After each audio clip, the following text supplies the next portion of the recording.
دوستو، آج کا یہ قصہ ایک ایسے بادشاہ کا ہے جس کو شکار کھیلنے کا بہت شوق تھا۔ ہر دوسرے دن تیسرے دن اپنے امیروں اور وزیروں کے ساتھ آس پاس کے جنگلوں میں چلا جاتا، ہرنوں اور دوسرے جنگلی جانوروں کا شکار کرتا تھا۔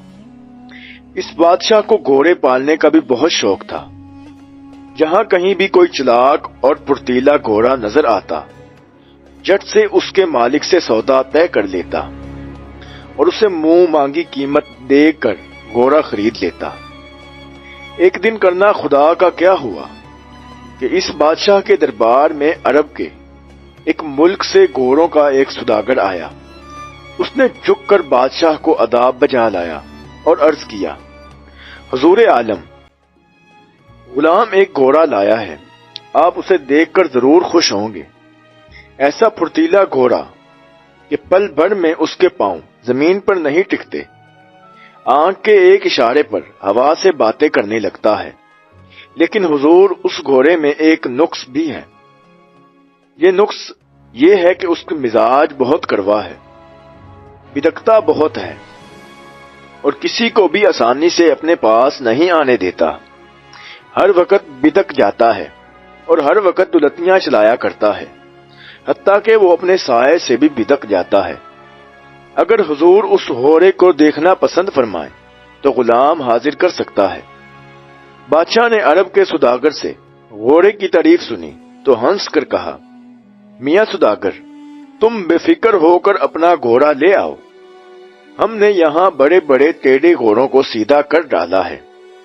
اب دوسرے دن عرب سوداگر گھوڑا لے کر بادشاہ کی خدمت میں حاضر ہو گیا۔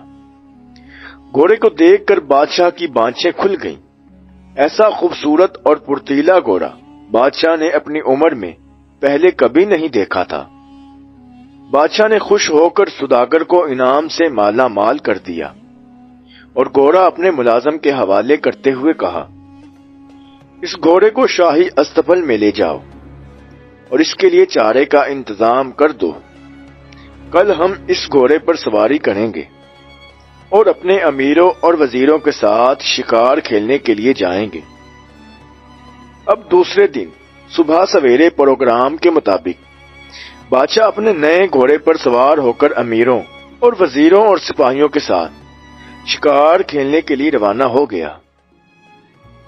کچھ دیر تو خیر خیریت سے گزر گئی، لیکن بادشاہ ایک شیر کا شکار کر رہا تھا تو ایک دم شیر بادشاہ کی طرف جھپٹا۔ شیر کے جھپٹنے کی وجہ سے بادشاہ کا عربی گھوڑا اچانک سے برک اٹھا اور بادشاہ کو زمین پر پٹک کر سرپٹ ایک طرف بھاگ کھڑا ہوا۔ جب بادشاہ کے سپاہی اس کی مدد کو پہنچے تو شیر نے بادشاہ پر حملہ کر دیا تھا اور اپنے تیز دانتوں سے اس کی بائیں ٹانگ کو بری طرح کچل ڈالا تھا۔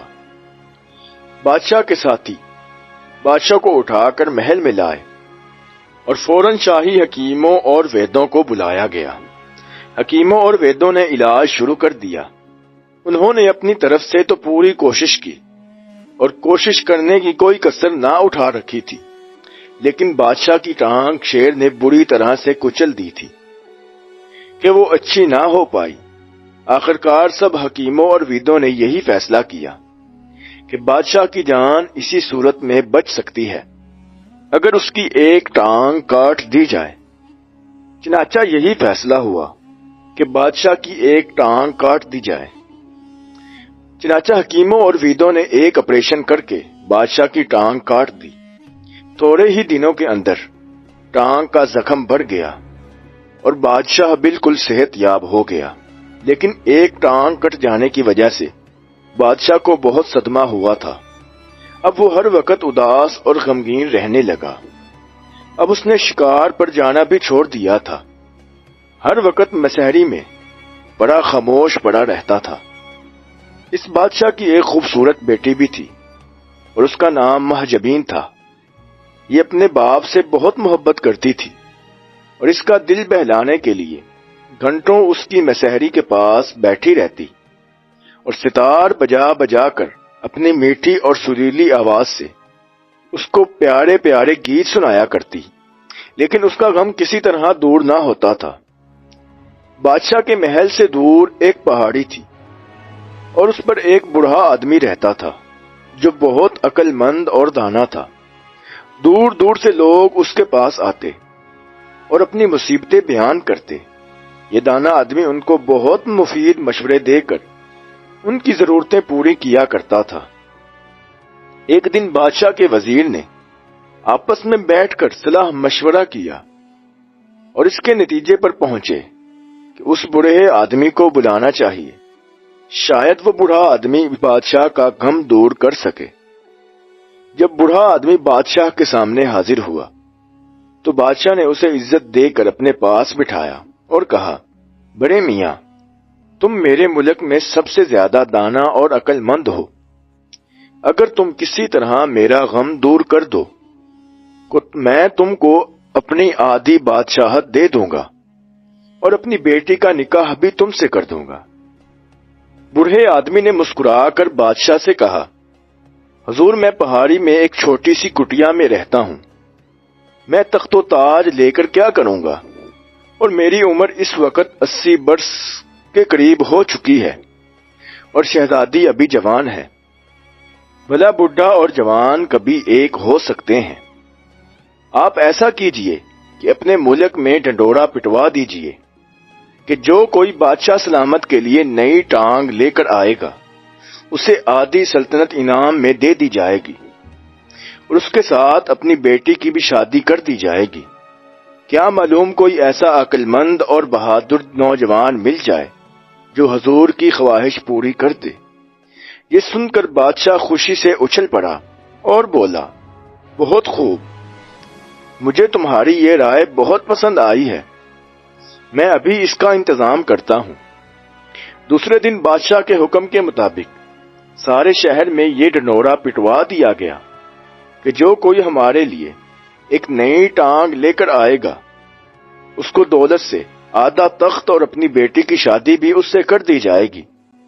اب یہ ڈنڈورا سن کر سینکڑوں لوگوں کا جی للچایا اور وہ جلد از جلد ٹانگیں بنانے لگے۔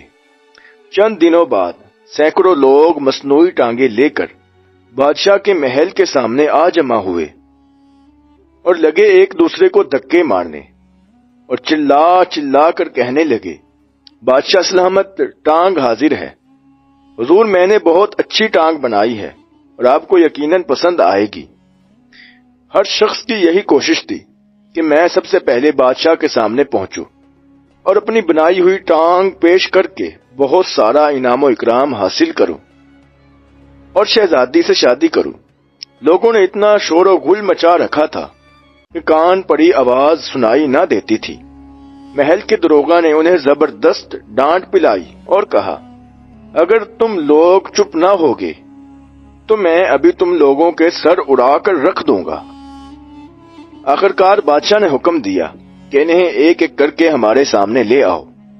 پہلا شخص بادشاہ سلامت کے سامنے پیش ہوا تو وہ لکڑی کی ٹانگ بنا کر لایا تھا، تو کہنے لگا، بادشاہ سلامت، ذرا اس ٹانگ کو تو آزمائیے، اگر ٹھیک نہ آئی تو میں اپنی ناک کٹوا دوں گا۔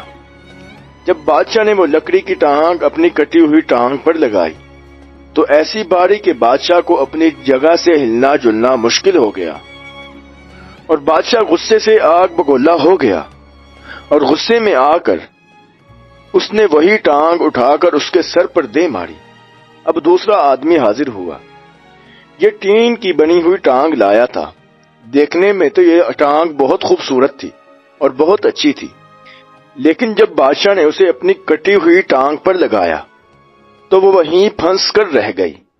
ٹانگ لانے والے آدمی کے چہرے پر ہوائیاں اڑنے لگی اور وہ تھر تھر کانپنے لگا۔ بادشاہ کے امیروں اور وزیروں نے بہت کوشش کی کہ کسی نہ کسی طرح یہ ٹین کی ٹانگ اتر آئے، لیکن کچھ کامیابی حاصل نہ ہوئی۔ آخرکار لوہار کو بلوایا گیا اور اس نے بادشاہ کو اس مصیبت سے بڑی مشکل سے چھٹکارا دلایا۔ بادشاہ اس تکلیف کے باعث سخت آگ بگولا ہو رہا تھا اور اس نے حکم دیا کہ اس بدتمیز آدمی کے گلے میں یہی ٹین کی ٹانگ باندھ کر اسے بطخوں کے والے تالاب میں پھینک دیا جائے۔ اس کے بعد اور بھی بہت سے لوگ ٹانگیں لے کر آئے اور بادشاہ کی خدمت میں پیش ہوئے۔ ان میں سے کچھ ایسے بھی بے وقوف لوگ شامل تھے جو کہ روئی اور کپڑے کی ٹانگیں بنا کر لائے تھے، اور کئی ایک تو بانس کی ٹانگیں بھی لائے تھے۔ اب یہ سلسلہ شام تک جاری رہا۔ غرض طرح طرح کی ٹانگیں بادشاہ سلامت کی خدمت میں پیش کی گئیں، لیکن سب کی سب بیکار تھی۔ چنانچہ ان ٹانگوں کے لانے والوں کو بہت برا حال ہوا اور انہیں دھکے دے کر محل سے نکال دیا گیا۔ اب بادشاہ پھر اداس رہنے لگا۔ وہ سارا دن غم کی مورت بنا تخت پر بیٹھا رہتا اور خلا میں گھورتا رہتا، نہ کسی سے بات کرتا، نہ کہیں باہر جاتا، ہر وقت غم میں ڈوبا رہتا۔ مہر میں حل کوئی اداس تھا۔ کئی مہینے بیت گئے تھے مگر اس کے ہونٹوں پر مسکراہٹ نہ آئی تھی۔ شہزادی ماں جبین اپنے باپ کی یہ حالت دیکھ کر ہر وقت روتی رہتی تھی۔ دربار کے حکیموں اور ویدوں نے ایک دوسرے سے کہا کہ اگر ہمارا بادشاہ سلامت اسی طرح اداس رہا اور غم کھاتا رہا تو تھوڑے ہی دنوں میں مر جائے گا۔ اس طرح کچھ اور عرصہ گزر گیا۔ ایک دن بادشاہ کے دربار میں بہت خوبصورت نوجوان شہزادہ حاضر ہوا اور بادشاہ سلامت سے ملنے کی خواہش ظاہر کی۔ بادشاہ نے اس نوجوان کو اپنے پاس بلوایا اور آنے کی وجہ دریافت کی۔ اس وقت بادشاہ کی بیٹی ماں جبین ایک بہت سے چھوٹے سے خوبصورت تخت پر بیٹھی تھی۔ وہ خوبصورت شہزادے کی طرف دیکھ کر مسکرانے لگی۔ شہزادے نے بھی شہزادی کو بڑے محبت بڑے انداز میں دیکھا اور مسکرانے لگا۔ شہزادی یہ دیکھ کر شرما گئی۔ اب شہزادے نے کہا، بادشاہ سلامت اس غلام کو آپ کے دکھ درد کا سب حال معلوم ہے اور میں نے آپ کی اداسی اور غم کا راز بھی معلوم کر لیا ہے۔ آپ اسی وقت اپنے تمام امیروں اور وزیروں کو اپنے پاس بلا لیں۔ اس وقت میں حضور کی خدمت میں سچ مچ کی ٹانگ پیش کروں گا، جو لکڑی، ٹین، کپڑے یا روئی کی ایسی ٹانگ نہیں ہوگی بلکہ گوشت اور خون کی بنی ہوئی ٹانگ ہوگی۔ بادشاہ سلامت کی آنکھیں شہزادے کی بات سن کر خوشی سے چمک اٹھیں اور کہنے لگا، اے نوجوان، کیا تم سچ کہتے ہو؟ شہزادے نے کہا، ہاتھ کنگن کو آرسی کیا ہے؟ کل اسی وقت دربار میں حضور کی آنکھوں سے یہ دیکھ لیں گے۔ یہ کہہ کر شہزادے نے بڑے ادب کے ساتھ جھک کر بادشاہ کو سلام کیا اور تیزی سے دربار سے باہر چلا گیا۔ اب دوسرے دن بادشاہ نے اپنے سب امیروں اور وزیروں کو دربار میں جمع کر لیا تھا، اور بادشاہ کی بیٹی ماں جبین کل کی طرح آج بھی ایک چھوٹے سے تخت پر بیٹھی تھی۔ سب لوگ بہت بے صبری سے اس شہزادے کا انتظار کر رہے تھے۔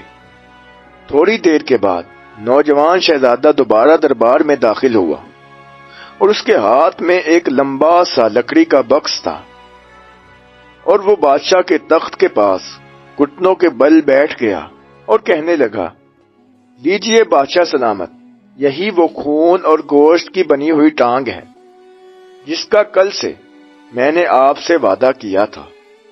یہ کہہ کر اس نے لکڑی کا بکس کھولا اور ایک ہرن کی ٹانگ نکال کر بادشاہ کے سامنے پیش کر دی۔ تمام درباریوں پر سناٹا چھا گیا۔ امیروں اور وزیروں کے چہروں پر ہوائیاں اڑنے لگی اور بادشاہ کا چہرہ بھی غصے سے سرخ ہو گیا۔ اس نے شہزادے کی طرف قہر بڑی نظروں سے دیکھا اور پھر اچانک ایک دم سے اس کا سارا غصہ اتر گیا اور بادشاہ زور زور سے کہکہا لگانے لگا۔ یہ دیکھ کر دربار کے سب لوگ پہلے تو بہت حیران ہوئے، مگر جب انہوں نے بادشاہ کو ہنستے ہوئے دیکھا تو وہ سب بھی ہنسنے لگے، اور ماں جبین کا تو یہ حال تھا کہ ہنسی کے مارے دوہری ہوتی جا رہی تھی۔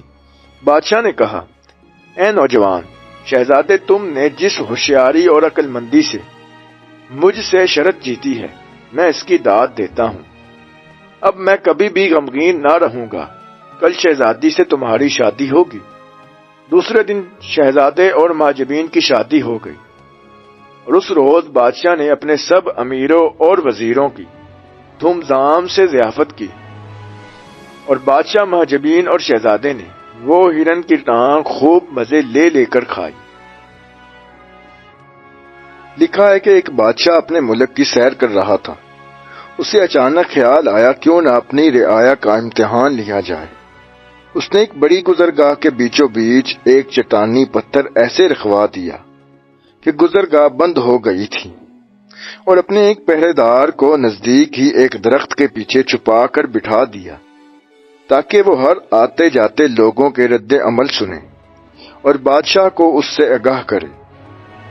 اتفاق سے جس پہلے شخص کا وہاں سے گزر ہوا وہ شہر کا مشہور ترین تاجر تھا، جس نے بہت ہی نفرت اور حقارت سے سڑک کے بیچوں بیچ رکھی اس چٹان کو دیکھا تو اس نے ہر اس شخص کو بے نکت اور بے حساب باتیں سنائی جو اس حرکت کا ذمہ دار ہو سکتا تھا۔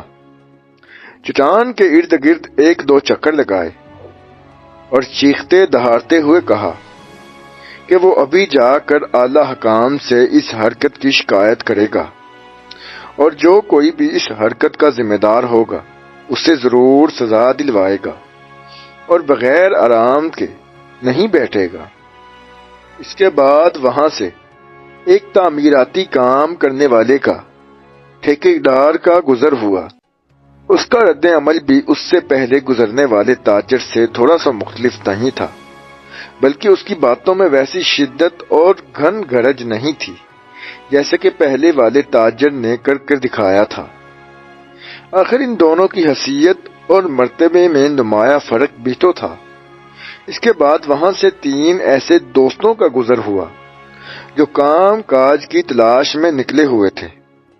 انہوں نے چٹان کے پاس رک کر سڑک کے بیچوں بیچ ایسی حرکت کرنے والے کو جاہل، بیہودہ اور گھٹیا انسان سے تشبیہ دی اور کہکہا لگاتے ہوئے اور ہنستے ہوئے اپنے گھر کو چل پڑے۔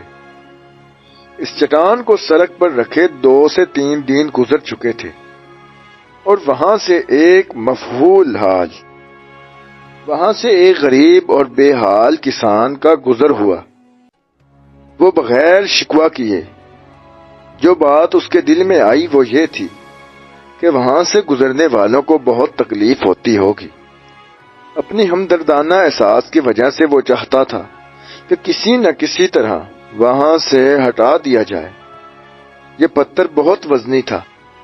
ایک وزنی پتھر کو اکیلے وہاں سے ہٹانا تو بہت مشکل کام تھا، لیکن اس نے ہمت نہ ہاری اور اپنی مضبوط لاٹھی سے زور لگا کر بڑی جدوجہد کے بعد چٹان نما پتھر کو وہاں سے ہٹا دیا۔ جیسے ہی یہ چٹان وہاں سے ہٹی تو وہاں ایک چھوٹا سا گڑھا ہوا تھا جس میں رکھی ہوئی ایک صندوقچی کسان کو نظر آئی۔ کسان نے کھول کر دیکھا تو اس میں سونے کا ایک ٹکڑا اور خط رکھا ہوا تھا جس میں لکھا تھا، یہ حاکم وقت کی طرف سے اس چٹان کو سڑک کے درمیان سے ہٹانے والے کے شخص کے نام خط، جس کی مثبت اور عملی سوچ نے مسائل پر شکایت کرنے کی بجائے ان کا حل نکالنا بہت زیادہ بہتر جانا۔ یہ سونے کا ٹکڑا بھی اسے مبارک ہو۔